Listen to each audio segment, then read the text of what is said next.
I love the way this book feels. This is also like one of the things that makes me excited about this. Is like, I think there is something to be said about like just the materiality and being able to like interact with the actual thing.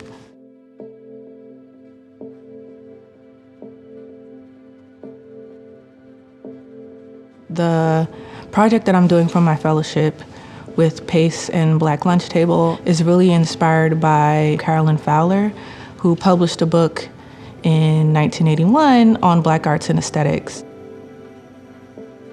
She began her work in the 70s while she was a professor at Atlanta University, documenting writings about the Black arts movement, and began circulating the bibliography to colleagues and students, kind of like as a resource for those who were interested in learning more about the growing nature of the movement. There are things about her commitment to communal research sharing and knowledge production that have really inspired the project, with me wanting to develop a reading room in Pace Library dedicated to Black artists, as well as the many other like digital content projects that'll be coming out as a result of my time as a fellow here.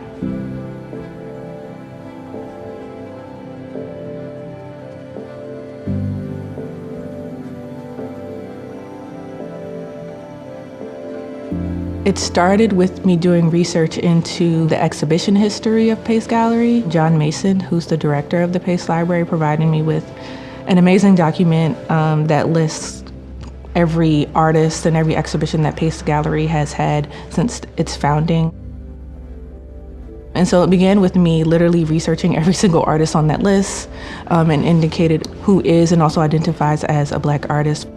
And then it expanded to include Black artists, activists, curators, performers that PACE have also collaborated with during their PACE Live program. And so the bibliography consists of the names of all of those collaborators, the exhibitions that they were a part of, the PACE Live programs that they were a part of, and then all of the publications connected to those folks. I feel like bibliography was the thing I was doing to help me understand some things. What were those books doing? How did those books shape the circulation, the transmission of Black poetry during the time? And not only how they shaped the transmission, they also shaped like us even calling it the Black arts movement. I had been learning about Black artists on my own. So I was like, well, maybe if I could gather kind of books and information, it could be an easier way for somebody else to be able to attain this knowledge. Since I've been doing this, I have realized how kind of communal of a practice it is. And I kind of think Black people are communal people. I think a lot of everything that we do is kind of, around community. It's important that we devote time and resources and energy to Black scholarship, to Black cultural production, to thinking about the ways that informs so much of what happens in the art world. I think that often isn't discussed or recognized in its full capacity, which is something that's so exciting about this bibliography. Black artists, Black intellectuals, Black scholars, Black thinkers have been informing the art world since its inception. And I think that that's something that the show really highlights in certain ways, this genealogy of Black thought and Black artistry. And I think it's incredibly important that as a gallery, we're taking time to do that and recognize that.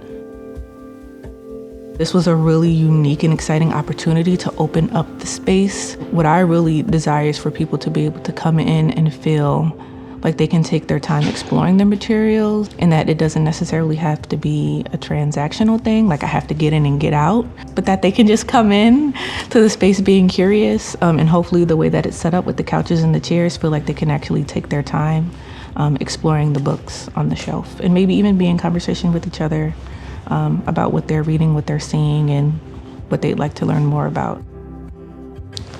I love this book.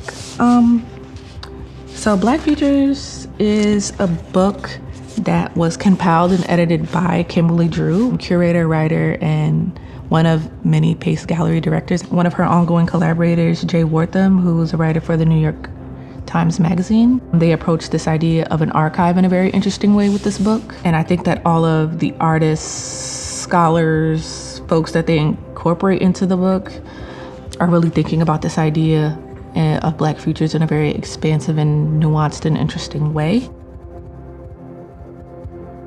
Something that we're also trying to do is erode some of the distance that may be present in typical gallery spaces. So when you walk into an exhibition floor, sometimes you can't get as close to the artwork or as close to other people in this space.